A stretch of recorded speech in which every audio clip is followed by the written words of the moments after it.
Hello and welcome to United We Podcast, brought to you by the United Corpus Christi Chamber of Commerce. I'm your host, Al Ariola Jr., President and CEO. United We believe in the power of collaboration, the strength of advocacy, and the endless possibilities of growth. From advocating for local businesses to fostering growth opportunities, we're here to ignite conversations that matter. This is United We Podcast. Today we are joined by May Mendoza, who serves as our immediate past chair for the board of directors. Hi, May. How are you? I'm great, Al. How are you today? I'm good. Thank you for joining us today. So, May, beyond just being our immediate past chair, you are also a local business owner, and you've dabbled in a few. So I want to start, maybe before we go into the business of May Mendoza, tell us a little bit about the story of May growing up. Well, born and raised, graduated from Ray High School. Won't say what year. I just had a birthday, so graduated from Del Mar College and with my associate's degree, actually in radio and television. I actually did my internship at Channel 3 as a reporter. I did not know that. Yep. So I'm very natural to this. So. Did you ever hit the field? Oh, yeah. Yeah. I actually went out and they would send me to go do my own interviews and reporting, had to come back and do everything. Now, the only thing, because I was an intern and actually wasn't an employee of Channel 3, you would just see my hand and asking the questions, and then I'd come back and edit it and tell the story. I couldn't be in front of the camera. But I did do the news for Del Mar College, so I did their newscast. I was there. How cool. Well, I did not know that, but do you remember any favorite story in particular? There was this one murder trial. Yeah, no, those are usually, the interesting ones. And so they'd send me to those because you'd sit there all day just waiting and listening and stuff. And that was really interesting. And it was kind of sad. I mean, you see both sides of the family. Yeah. But then there was also, just the stuff on the beach and, So then after I graduated, or right when I was graduating, I married a Navy pilot and left Corpus for a while, and we lived in Northern California and Washington State and Maryland, so got real involved in those areas too. I was always involved in the community, so as president of the Officer Spouses Club. We changed it to Spouses Club because we started to have female pilots coming through. That's fair. The program, and worked with the mayor's economic development when I lived there at 25, so it was really interesting to kind of get involved with that already. And I was back there this past summer up in Whidbey Island, Washington. It was amazing to see the things that we were already planning that had come to fruition. I didn't even recognize the city had grown so much. We came back in 99. I got divorced. I've been divorced for about 18 and a half years. What brought you back in 99? My now ex-husband ended up getting hired with U.S. Customs, so he flew for U.S. Customs here in Corpus Christi. Just retired, I guess, about a year ago, and now he flies for Southwest. But we're still good friends. And I didn't know that. So when you told me you were a naval wife, I had assumptions that it was just he was stationed here. Well, I met him when he was going through flight school here. Gotcha, So you know how we give the wings with the chamber, and we give the guys the wings. Well, I actually gave, those were the first time I gave somebody their wings, officially. So we met when he was stationed here. Well, that just goes to show the impact that the military does have. It's beyond just economic. You connect to the community. Yeah. Sometimes it creates family. Yeah. Sometimes, you know what I mean? Yeah, very, very special. You do take a lot of pride in that your affiliation with being a naval wife and the Navy itself and military in general. Could you have any stories you want to share with your time as a Navy wife? I guess. Oh gosh, we had I will share a story. It's kind of funny. So. He was going on deployment for 6 months, and we were just newly married, okay? So we'd been married maybe 6 months, and he left on deployment, and they allowed the wives to go out there. Normally, you don't get to go. So he was in Japan. So I worked out a deal with one of the other wives because we both had, already had my son, and we worked out where we'd watch each other's kids. So I went out there for 10 days, and I'm flying by myself first. I've been international. I've been, but it was still different when you're going somewhere where you don't speak Japanese. Period. Traveling international is a tour. And so we get there, and I had to get to the island that he was in. He was in Kadena. I had to go from the Tokyo airport to the international airport to go to the smaller airport because that flew in there on a Japanese flight. And I was cutting it close because you never know Tokyo traffic. So they're like, you're going to cut it close, but you might make it. So I made it. I was so excited because I did, get there by car and blah, blah, blah, get driven there. We get on the flight and we're about to land, and the fog is so bad that they couldn't land. And we kept trying to do attempts. And my ex-husband's like, Chris is like, oh my God, I was so scared because they really are kamikaze pilots, and they will land and try to land. Oh my God. And just when we're starting to go for approach, then they take off. And we did this about 3 times. And then I felt us flying off and we went back to Tokyo. And I'm like, oh, I wasn't prepared for that. So here I just had a little bit of cash, right? And they didn't take, they wouldn't take my credit card because I don't know. I guess because I didn't say I was traveling. I don't know. Didn't know how to use their phones. It was really different. But thank goodness, because it was a military installation, there was a lot of other military families. So I met this woman with this little 3-year-old baby, and she's pregnant with another one. And we shared a room, and I'm like, I promise when we get there, I'll pay you back. My husband will have the money. So I had no money. I was stuck in Tokyo. Oh my God. Kind of homeless and starving and. Well, yeah, to your point, challenging. It's challenging enough to travel internationally and to be no money. Yeah, and the reason was I was flying to see him. What did I need it for? We were going to be on a Navy base. I mean, I just had enough money to eat. I didn't think about it. Oh my goodness, it was crazy. Yeah, I bet. It was so crazy. It was embarrassing but fun. I'm sure there was a lot more fun to be had when on your travels. So you came back in '99, and. Yes. When did May decide I'm going to go into business for myself? Well, I started working for Bank of America. I ended up getting my degree in my Bachelor of Science in Business Administration. Started working for Bank of America as a banker, and then moved into the mortgage department. And one of my clients came in, and I refinanced her house, and she said, "You need to come work for my company. You would be great." And I'm like, "Oh, well, what do you do?" And she goes, "Oh, I work for State Farm." I'm like, "Oh, no, I don't want to sell insurance, right.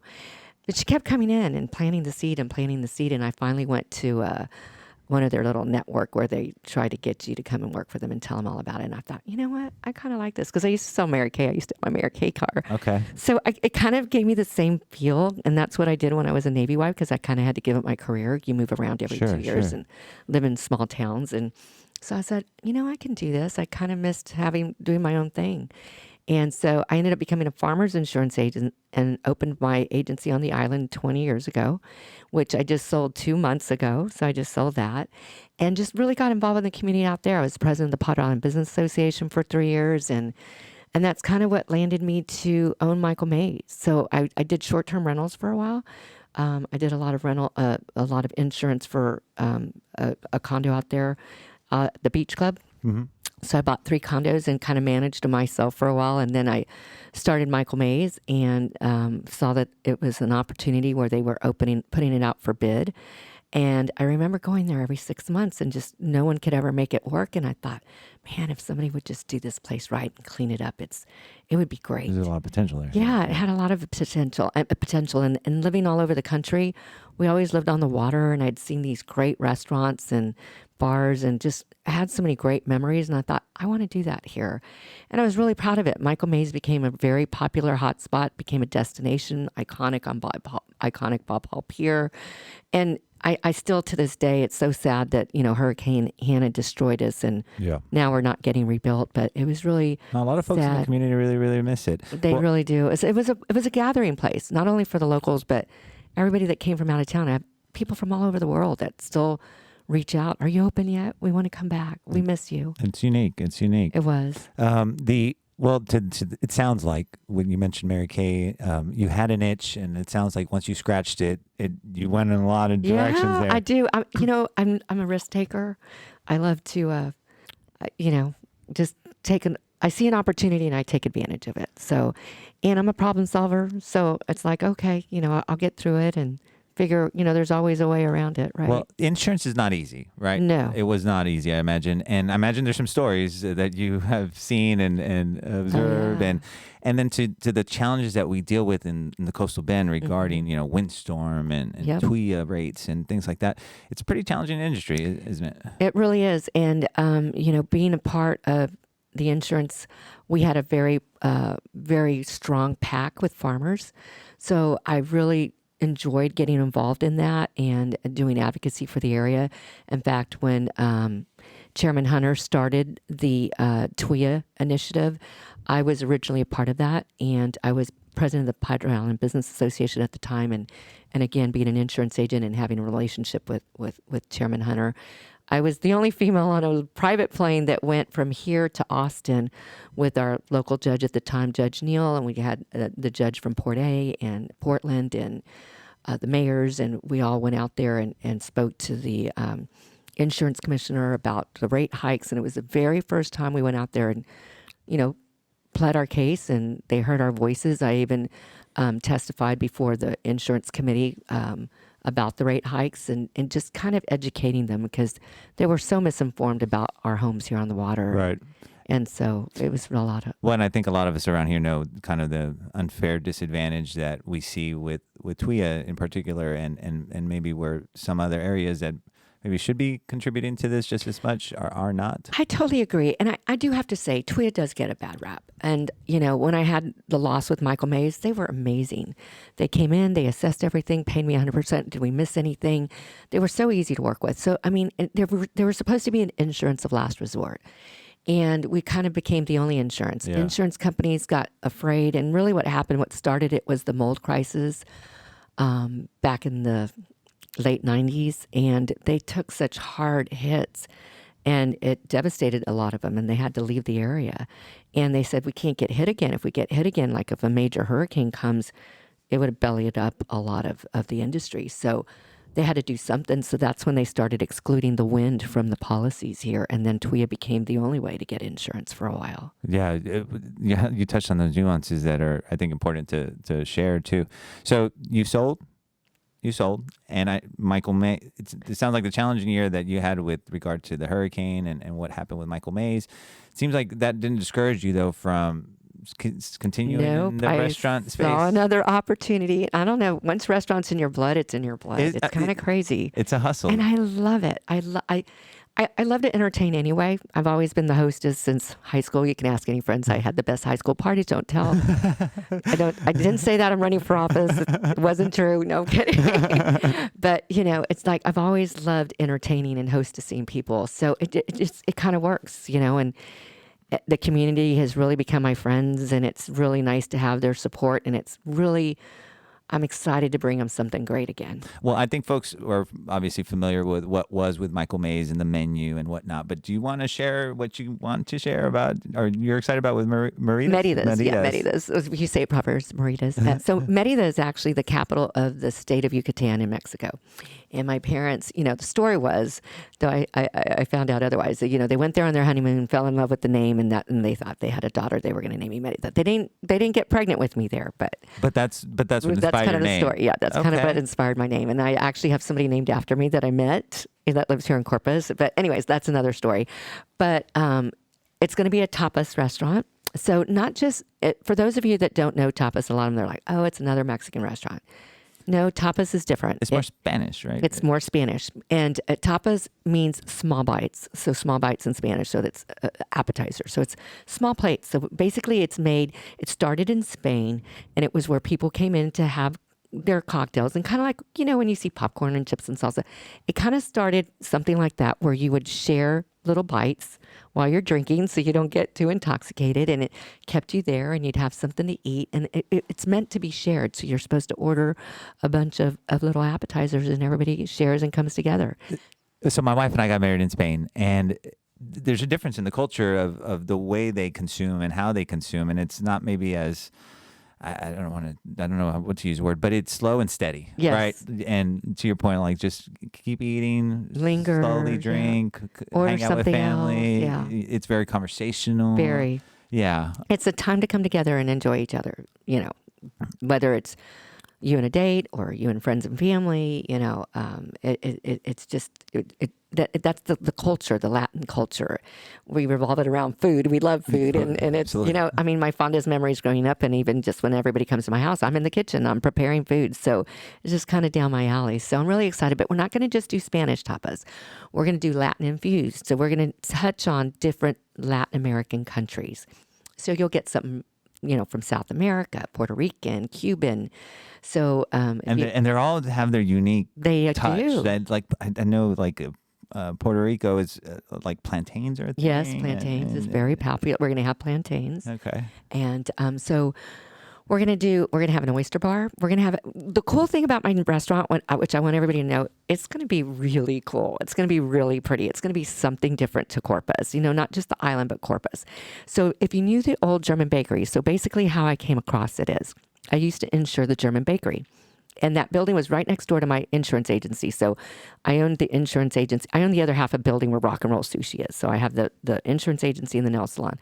So right next door, there's a lot, and then the German bakery. So Brigitte, who owned the German bakery, had been there for years. And she told me that she was going to move her restaurant into town. And because she was having problems with the landlord, who ironically was also German.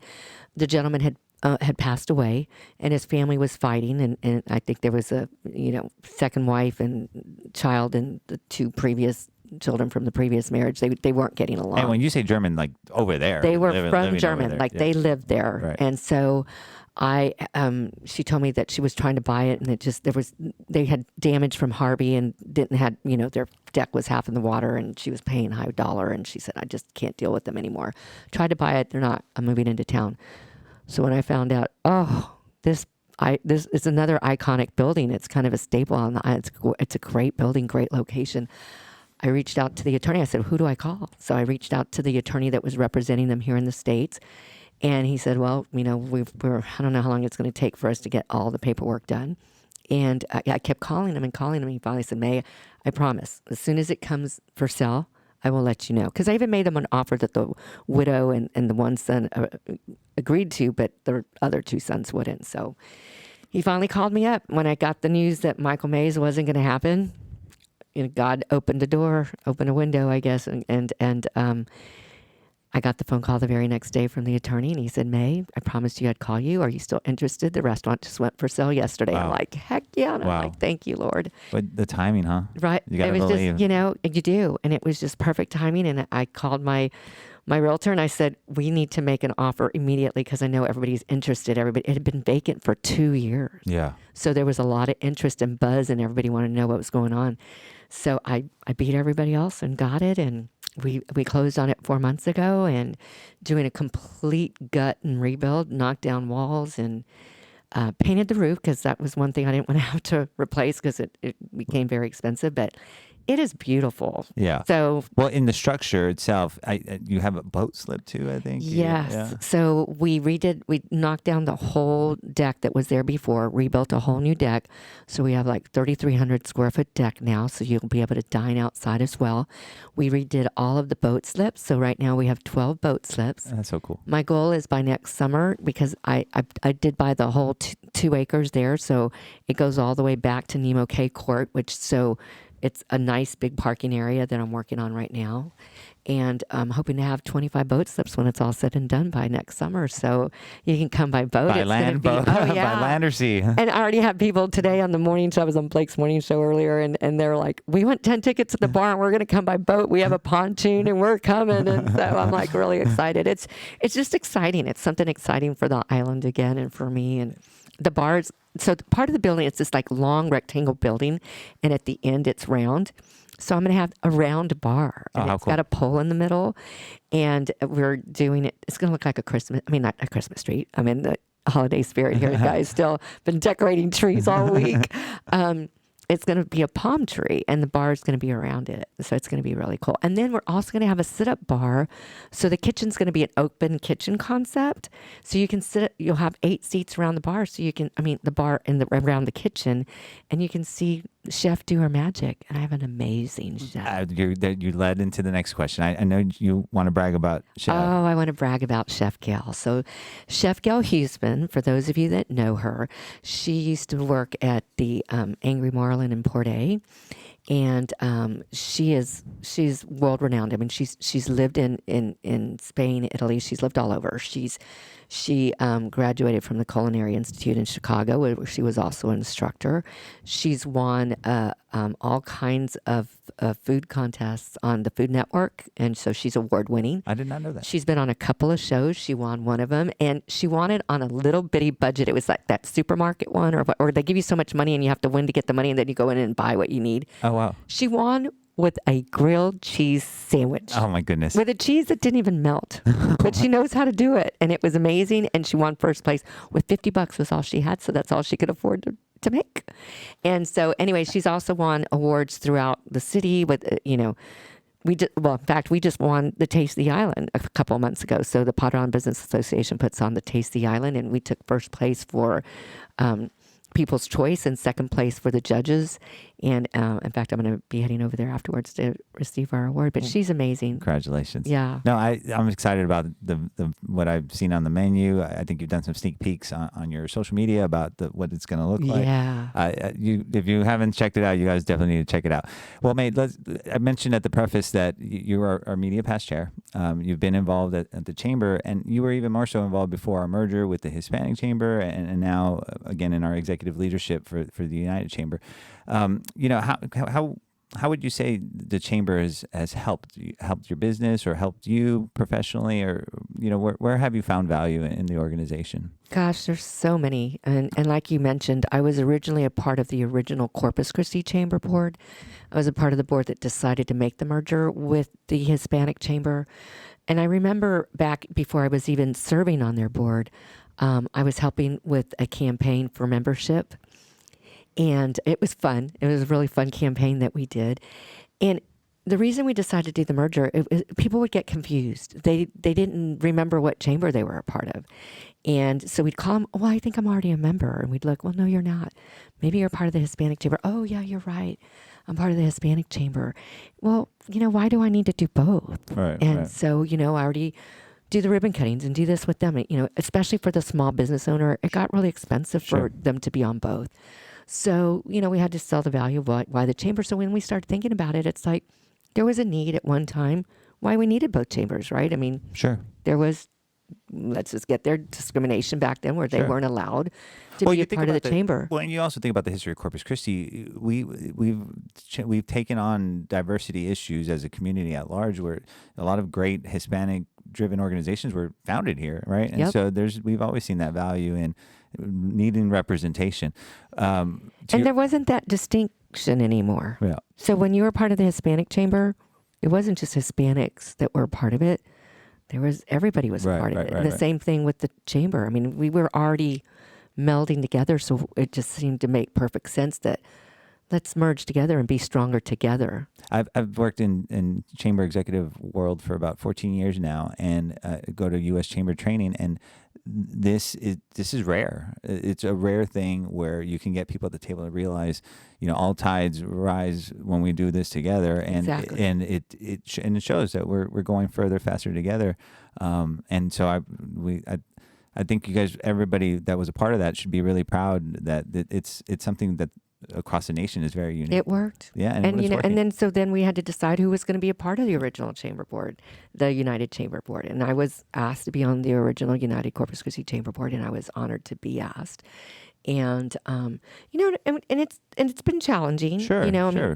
Mergers are not easy. It really has. I mean, you're bringing two different organizations that had two different cultures. Well, not only the cultures, processes, exactly, and fundraisers and events, and bringing them together and what was popular. And then COVID happens. Right. And then everything stops. Right. And then, But can you imagine if that merger didn't happen, then COVID happens, what that could have maybe done to both organizations? You're right. It for across the country, chambers were, struggling, soul searching, re-identifying themselves. Totally. Yeah. No, again, we as a community owe a huge debt of gratitude to all the leaders that were involved in that. Right now, you're coming off the board. Was there anything that you were most excited about from the past year that you've seen? And well, there's been a couple of things. I mean, when we hired you, thank you. So we really needed. We had John LaRue last time, and he was kind of on borrowed time. He just kind of did it to help us out. We were looking for a CEO, and his time lasted longer than he wanted because of COVID happened. And then COVID hit him, yeah. He never expected to be the CEO that long. And so coming out of COVID, I finally said, look, we need to give John his out. He's retired, and he was done and didn't, and graced us for as long as he did.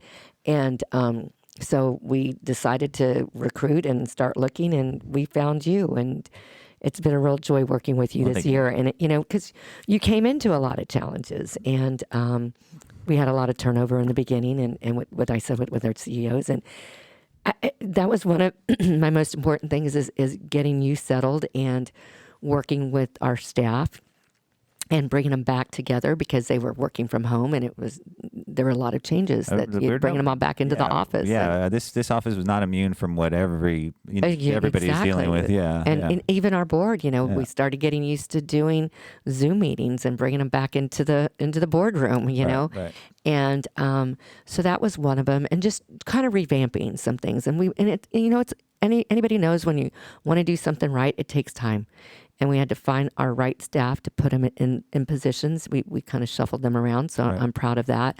I'm proud of the cohesiveness of them all getting along so well together and working together, and then just figuring out what works for the chambers and our chamber, and finding the added value for our members. Right. I think we're getting there, and this is one of those kind of opportunities. Is we want to continue to tell stories, showcase our members, really, really get out there. That I think what this organization has done well is a lot, to be honest with you. Right. There's a saying in the chamber world that chambers do the work that people think just happens, right? Right. It takes persistence, consistent advocacy work. The needle doesn't just move fast. It takes time. It does take time. You brought up the military stuff. And I love the South Texas Military Task Force that we do. And that's as one you know, great we just example. had our state in the military, and it was on the Lexington. And I can't tell you, and I'm sure you've heard the same thing, how many of our servicemen and women came up to me and said,